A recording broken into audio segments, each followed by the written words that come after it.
Shock shock shock ಈ ಸರ್ಕಾರ ಬಂದ ಮೇಲೆ ಇದನ್ನು ಹೇಳೋದು ಬಿಟ್ಟು ಇನ್ನೇನೋ ಆಗಿಲ್ವೇನೋ. ಯಾಕೆ ಅಂತಂದ್ರೆ ಒಂದಾದ ನಂತರ ಒಂದು ಶಾಕು. ಸರ್ಕಾರದಲ್ಲಿ ಆಗಿರುವಂಥ ಬೆಳವಣಿಗೆನೂ ಹಾಗೆ ಇದೆ, ಅವರು ಏರಿಕೆ ಮಾಡಿರೋದು ಹಾಗೆ ಇದೆ. ಈಗ ಯುಗಾದಿಗೋಸ್ಕರ ನಿಮಗೆ ಬಂಪರ್ ಗಿಫ್ಟ್ ಅನ್ನ ಸರ್ಕಾರ ಕೊಡ್ತಾ ಇದೆ. ಅದೇನು ಅಂತಂದ್ರೆ ಹಾಲಿನ ದರವನ್ನ 4 ರೂಪಾಯಿ ಏರಿಕೆಯನ್ನ ಮಾಡಿದ್ದಾರೆ. ಸಚಿವ ಸಂಪುಟ ಸಭೆಯಲ್ಲಿ ಒಪ್ಪಿಗೆಯನ್ನ ಕೊಟ್ಟಿದ್ದಾರೆ. ಹೆಚ್ಚುವರಿಯಾಗಿ ಕೊಡ್ತಾ ಇದ್ದಂತ 50 ml ಕೂಡ ಕಡಿತವಾಗುತ್ತೆ. ಒಂದೊಮ್ಮೆ ಹೆಚ್ಚುವರಿಯಾಗಿ 50 ml ಸೇರಿಸಿದ್ರೆ ಅದು ಅರ್ಧ ಲೀಟ್ರಿಗೆ 1 ರೂಪಾಯಿ ಲೆಕ್ಕ ಹಾಕಿದ್ರು, 1 ಲೀಟ್ರಿಗೆ 100 ml. ಸೊ ಅಲ್ಲಿ 2 ರೂಪಾಯಿ ಲೆಕ್ಕ ಇತ್ತು. ಅದನ್ನೆಲ್ಲ ಸೇರಿದರೆ ಈಗ 4 ರೂಪಾಯಿ, ಅದು 2 ರೂಪಾಯಿ, ಒಟ್ಟು 6 ರೂಪಾಯಿ ಏರಿಕೆ ಮಾಡಿದಂಗೆ ಆಯಿತು. ಇನ್ನೂ 1 ವರ್ಷ ಪೂರ್ತಿ ಆಗಿಲ್ಲ ಹಾಲಿನ ದರವನ್ನು ಏರಿಕೆಯನ್ನು ಮಾಡಿ. ಈಗ ಮತ್ತೆ ಹಾಲಿನ ದರ ಏರಿಕೆ ಮಾಡಿ ಒಟ್ಟು 6 ರೂಪಾಯಿ ಏರಿಕೆಯನ್ನು ಮಾಡಿದರು. ಒಟ್ಟು 6 ರೂಪಾಯಿ ಏರಿಕೆಯನ್ನು ಮಾಡಿದರು. 4 ರೂಪಾಯಿ ಇವತ್ತು, ಒಂದು 4-5 ತಿಂಗಳುಗಳ ಹಿಂದೆ 2 ರೂಪಾಯಿ ಏರಿಕೆ ಮಾಡಿದರು. ಸೊ ಅಲ್ಲಿಗೆ 1 ಲೀಟ್ರಿಗೆ 6 ರೂಪಾಯಿ ಏರಿಕೆಯನ್ನು ಮಾಡಿರುವಂಥ ಹೆಗ್ಗಳಿಕೆ ಈ ಸರ್ಕಾರಕ್ಕೆ ಇದೆ, ದಾಖಲೆ ಇದೆ. ಹಾಗಾಗಿ ಬಂಪರ್ ಗಿಫ್ಟ್ ಮೇಲೆ ಗಿಫ್ಟನ್ನು ಸರ್ಕಾರ ಕೊಡ್ತಾ ಇದೆ. ಹಾಲಿನ ದರ 4 ರೂಪಾಯಿ ಏರಿಕೆ, ದರ ಏರಿಕೆ ಮಾಡ್ತೀವಿ ಅಂತ ಹೇಳಿದರು. 3ರಿಂದ 5 ರೂಪಾಯಿ ಬೇಡಿಕೆ ಇತ್ತು, ಈಗ 4 ರೂಪಾಯಿ ಏರಿಕೆ ಮಾಡಿದ್ದೀವಿ ಅಂತ ಹೇಳಿದ್ದಾರೆ.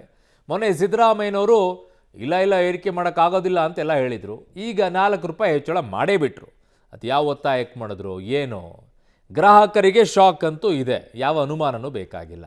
ಬಟ್ ಅವ್ರು ಮುಂಚೆನೇ ಹೇಳಿಬಿಟ್ಟಿದಾರಲ್ಲ, ನಾವು ಕೊಡುವಂಥ 2,000 ರೂಪಾಯಿ ಗ್ಯಾರಂಟಿ ಹಣ ಏನಿದೆ ಅದರಲ್ಲಿ 500 ರೂಪಾಯಿ ಬೆಲೆ ಏರಿಕೆಗೋಸ್ಕರ ಕೊಟ್ಟಿದ್ದೀವಿ ಅಂತೇಳಿ. ನಾವು ಏರಿಕೆ ಮಾಡ್ತೀವಿ, ನೀವು ಬೆಲೆ ಕೊಡಿ ಅನ್ನೋದಕ್ಕೇ ಬೆಲೆ ಏರಿಕೆ ಅಂತ ಹೇಳಿ. ಹೆಚ್ಚುವರಿಯಾಗಿ 50 mlಗೂ ಕೂಡ ಈಗ ಕತ್ರಿ ಹಾಕ್ತಾ ಇದ್ದಾರೆ. ಅದು ಅರ್ಧ ಲೀಟ್ರಿಗೆ ರೀ, 1 ಲೀಟ್ರಿಗೆ 100 ml ಇತ್ತದು, ಅದಕ್ಕೆ 2 ರೂಪಾಯಿ ಫಿಕ್ಸ್ ಮಾಡಿದರು.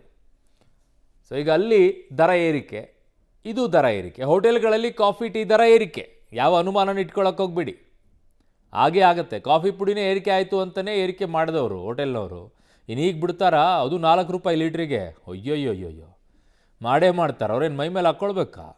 ಸೊ ಈಗ ಸದ್ಯಕ್ಕೆ ಹಾಲಿನ ದರ ಏನಿತ್ತು, ಇನ್ಮೇಲೆ ಎಷ್ಟಾಗುತ್ತೆ ಅನ್ನುವಂಥ ಲೆಕ್ಕವನ್ನು ಕೂಡ ಕೊಟ್ಬಿಡ್ತೀವಿ ನಿಮಗೆ, ಯಾವ್ಯಾವ ಹಾಲಿನ ದರ ಏನೇನಾಗಿದೆ ಅಂತೇಳಿ. ಅಂದರೆ ನಂದಿನಿಯಲ್ಲೇ ವೆರೈಟಿ ಇದ್ದಾವೆ. ಸೊ ಪ್ಯಾಕೆಟ್ಗಳ ಕಲರ್ ಮೇಲೆ, ಆಮೇಲೆ ಅಲ್ಲೊಂದಿಷ್ಟು ಕೆನೆ ಭರಿತವಾಗಿರುತ್ತೆ, ಕೆನೆ ರಹಿತವಾಗಿರುತ್ತೆ. ಸೊ ಹಾಗಾಗಿ ಅವೆಲ್ಲ ಇದ್ದಾವೆ. ನಾಳೆಯಿಂದಲೇ ಈ ಪರಿಷ್ಕೃತ ದರ ಜಾರಿ ಆಗುತ್ತೆ. ಯಾವ ಹಾಲಿನ ಪ್ಯಾಕೆಟ್ ಎಷ್ಟು ರೇಟ್ ಇದೆ ಅನ್ನುವಂಥ ಲೆಕ್ಕವನ್ನು ನಿಮಗೆ ಇಟ್ಟುಬಿಡ್ತೀವಿ. ನಂದಿನಿ ಹಾಲು 4 ರೂಪಾಯಿ ಏರಿಕೆ ಆಗೋದ್ರ ಮೂಲಕವಾಗಿ ಈಗ ಎಲ್ಲ ಪರಿಣಾಮಗಳನ್ನು ಬರೀ ಹಾಲು ಅಷ್ಟೇ ಅಲ್ಲ, ಹಾಲಿನ ಉಪ ಉತ್ಪನ್ನಗಳ ಮೇಲೆಯೂ ಕೂಡ ಇರುತ್ತೆ. ತುಪ್ಪನೂ ಏರಿಕೆ ಆಗುತ್ತೆ, ಬೆಣ್ಣೆನೂ ಜಾಸ್ತಿ ಆಗುತ್ತೆ, ಅದ್ರ ಜೊತೆಗೆ ಪನೀರು ಜಾಸ್ತಿ ಆಗುತ್ತೆ, ಟೀ ಕಾಫಿನೂ ಏರಿಕೆ ಆಗುತ್ತೆ ಹೋಟೆಲ್ಗಳಲ್ಲಿ, ಹಾಲಿನ ಪುಡಿನೂ ಏರಿಕೆ ಆಗುತ್ತೆ, ಎಲ್ಲವೂ ಏರಿಕೆ ಆಗುತ್ತೆ. ಸೊ ರೇಟನ್ನು ನೋಡಿಬಿಡೋಣ. ಹಳೆ ದರ 44 ರೂಪಾಯಿ ಇತ್ತು ನೀಲಿ ಪ್ಯಾಕೆಟದ್ದು, ಹೊಸ ದರ 48 ರೂಪಾಯಿ ಆಗುತ್ತೆ 4 ರೂಪಾಯಿ ಏರಿಕೆಯನ್ನು ಮಾಡೋ ಮೂಲಕವಾಗಿ. ಇನ್ನು ಆರೆಂಜ್ ಪ್ಯಾಕೆಟ್ ಏನಿದೆ, ಸಾಮಾನ್ಯವಾಗಿ ಅತಿ ಹೆಚ್ಚು ಬಳಕೆ ಆಗುವಂಥದ್ದು ನೀಲಿ ಪ್ಯಾಕೆಟು, ತದನಂತರ ಅತಿ ಹೆಚ್ಚು ಬಳಕೆ ಆಗುವಂಥದ್ದು ಈ ಆರೆಂಜ್ ಪ್ಯಾಕೆಟ್ ಏನಿದೆ. ಹಳೆ ದರ 48 ರೂಪಾಯಿ ಇತ್ತು, ಈಗ ಹೊಸ ದರ 52 ರೂಪಾಯಿ ಆಗುತ್ತೆ 4 ರೂಪಾಯಿ ಏರಿಕೆ ಮಾಡಿರೋ ಕಾರಣದಿಂದಾಗಿ. ಅದು ಆಲ್ರೆಡಿ 2 ರೂಪಾಯಿ ಏರಿಕೆ ಆಗಿದ್ದೆ ಅದು. ಇನ್ನು ಶುಭಂ ಪ್ಯಾಕೆಟ್ ಏನಿದೆ ಇದನ್ನು ನೋಡ್ಕೊಳ್ಳಿ, ಹಳೆ ದರ 50 ರೂಪಾಯಿ ಇತ್ತು, ಈಗ ಹೊಸ ದರ 54 ರೂಪಾಯಿ ಆಗುತ್ತೆ. ಇದು ಕೂಡ ಹೆಚ್ಚಿನ ರೀತಿಯಾದಂಥ ಸೇಲ್ ಆಗುವಂಥ ಹಾಲೆ. ದರ 4 ರೂಪಾಯಿ ಏರಿಕೆ ಆಗಿದ್ದಕ್ಕೆ ಈ ಪರಿಸ್ಥಿತಿ ಆಗುತ್ತೆ. ಇನ್ನು ಸಮೃದ್ಧಿ ಪ್ಯಾಕೆಟ್ 53 ರೂಪಾಯಿ ಇದ್ದಿದ್ದು 57 ರೂಪಾಯಿಗೆ ಆಗುತ್ತೆ.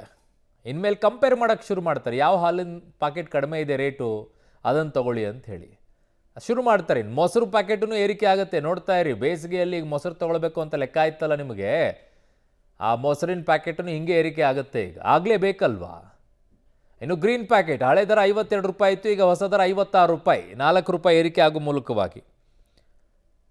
ಸೊ 4 ರೂಪಾಯಿನ ಪರಿಣಾಮ ನೋಡ್ಕೊಳ್ಳಿ, 4 ರೂಪಾಯಿನ ಕಥೆ. ಸಹೋದ್ಯೋಗಿ ಪೊಲಿಟಿಕಲ್ ಬ್ಯೂರೋ ಹೆಡ್ ಆಗಿರುವಂಥ ರವೀಶ್ ನನ್ನ ಸಂಪರ್ಕಕ್ಕೆ ಸಿಗ್ತಾ ಇದ್ದಾರೆ. ರವೀಶ್, ಈಗ 4 ರೂಪಾಯಿ ಏರಿಕೆಯನ್ನು ಮಾಡಿದ್ದಾರೆ. ಕಳೆದ ಅಕ್ಟೋಬರ್ ನವೆಂಬರಲ್ಲೂ ಕೂಡ 2 ರೂಪಾಯಿ ಏರಿಕೆ ಮಾಡಿದರು, ಪ್ರತಿ ಲೀಟ್ರಿಗೆ 100 ml ಕೊಡ್ತೀವಿ ಅಂತೇಳಿ. ಅದನ್ನಂತೂ ಇಳಿಸ್ಲಿಲ್ಲ.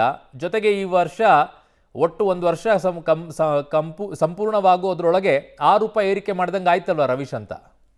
ಅರುಣ್, ಪ್ರಮುಖವಾಗಿರ್ತಕ್ಕಂಥದ್ದು ಸರ್ಕಾರ ಇನ್ನೂ ಕೂಡ ಅಧಿಕೃತವಾಗಿ ತನ್ನ ತೀರ್ಮಾನವನ್ನು ಪ್ರಕಟ ಮಾಡಿಲ್ಲ. 4 ಗಂಟೆಗೆ ಆ ಒಂದು ಪಶುಸಂಗೋಪನಾ ಸಚಿವರೇ ಅದನ್ನು ಸ್ಪಷ್ಟಪಡಿಸ್ತಾರೆ ಅಂತ ಈಗ ಎಚ್ ಕೆ ಪಾಟೀಲ್ ಅವರು ಕೂಡ ಅದನ್ನ ಹೇಳ್ತಾ ಇದ್ದಾರೆ. ನಾವು ಅದನ್ನು ಹೇಳೋದಿಲ್ಲ, KMF ನವರು ಅದನ್ನ ಪ್ರಕಟ ಮಾಡ್ತಾರೆ, ಮತ್ತೆ ಪಶುಸಂಗೋಪನಾ ಸಚಿವರು ಅದ್ರ ಹೇಳ್ತಾರೆ ಅಂದ್ಬಿಟ್ಟು HK ಪಾಟೀಲ್ ಅವರು ಈಗಾಗಲೇ ಸುದ್ದಿಗೋಷ್ಠಿಯಿಂದ ಹೊರಟಿದ್ದಾರೆ.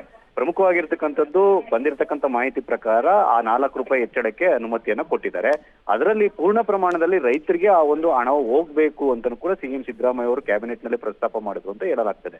ಹಾಗಾಗಿ ಏನೆಲ್ಲ ತೀರ್ಮಾನಗಳನ್ನು ತೆಗೆದುಕೊಂಡಿದ್ದೇವೆ, ಜೊತೆಗೆ 50 ml ಕಟ್ ಮಾಡೋದ್ರ ಬಗ್ಗೆ ಕೂಡ ತೀರ್ಮಾನ ತೆಗೆದುಕೊಂಡಿದ್ದಾರೆ. ಆ ಬ್ರೇಕಪ್ ನೆಲ್ಲ ಪಶುಸಂಗೋಪನಾ ಸಚಿವರಾದಂತಹ ವೆಂಕಟೇಶ್ವರ ಅವರು ಸಂಜೆ 4 ಗಂಟೆಗೆ ವಿಧಾನಸೌಧದಲ್ಲಿ ಸುದ್ದಿಗೋಷ್ಠಿಯನ್ನು ಕರೆದಿದ್ದಾರೆ. ಈ ಸುದ್ದಿಗೋಷ್ಠಿಯ ಸಂದರ್ಭದಲ್ಲಿ ಅವರೆಲ್ಲರೂ ಕೂಡ ಬ್ರೇಕಪ್ ಕೊಡ್ತಾರೆ ಅಂತ ಕೂಡ ಹೇಳಲಾಗ್ತದೆ. ಒಟ್ಟಾರೆಯಾಗಿ ರಾಜ್ಯ ಸರ್ಕಾರ ಇಲ್ಲಿ ತನಕ ಕೂಡ ತಡ್ಕೊಂಡು ಬಂದಿತ್ತು, ಇಲ್ಲ ದರ ಹೆಚ್ಚಳ ಮಾಡೋದಿಲ್ಲ ಅನ್ನೋ ಒಪ್ಪಿಗೆ ಕೊಡೋದಿಲ್ಲ ಅಂತ ಕೂಡ ಮುಖ್ಯಮಂತ್ರಿಗಳು ಒಂದ್ ರೀತಿಯಲ್ಲಿ ಪಟ್ಟು ಹಿಡಿದಿದ್ರು. ಆದ್ರೆ ಈಗ ಎಲ್ಲ ಒಂದ್ ಕಡೆ ಕ್ಯಾಬಿನೆಟ್ ನಲ್ಲಿ ಈ ತೀರ್ಮಾನ ತೆಗೆದುಕೊಂಡಿರ್ತಕ್ಕಂಥದ್ದು ಗ್ರಾಹಕರಿಗೆ ಶಾಕ್ ಅಂತಾನೆ ಹೇಳ್ಬೋದು. ಆದ್ರೆ ಪೂರ್ಣ ಪ್ರಮಾಣದಲ್ಲಿ ಎಲ್ಲಾ ಹಣವನ್ನ ರೈತರಿಗೆ ಕೊಡ್ತಾರಾ ಇಲ್ವೋ ಅನ್ನೋದು ಕೂಡ ಕಾದ್ ನೋಡ್ಬೇಕಾಗುತ್ತೆ. ಯಾಕಂದ್ರೆ 2-3 ಬಾರಿ ಹೆಚ್ಚಳ ಮಾಡಿದಂತಹ ಸಂದರ್ಭದಲ್ಲಿ ರೈತರಿಗೆ ಯಾವುದೇ ರೀತಿಯ ಹಣವನ್ನ ಕೊಟ್ಟಿರ್ಲಿಲ್ಲ. ಆದ್ರೆ ಈ ಬಾರಿ ಕೊಡ್ಲೇಬೇಕು ಅಂತ ಕೂಡ ಪಟ್ಟು ಹಿಡಿದ್ರಿಂದ ಅದ್ರಲ್ಲಿ 4 ರೂಪಾಯಿಲಿ 4 ರೂಪಾಯಿಯೂ ಕೂಡ ರೈತರಿಗೆ ಹೋಗುತ್ತಾ ಅಥವಾ 3 ರೂಪಾಯಿ ಹೋಗುತ್ತೋ ಅನ್ನೋ ಕೂಡ ಕಾದ್ ನೋಡ್ಬೇಕು. ಅರುಣ್. ಓಕೆ ರವೀಶ್, ನಿಮ್ಮೆಲ್ಲ ಮಾಹಿತಿಗೆ ಧನ್ಯವಾದಗಳು.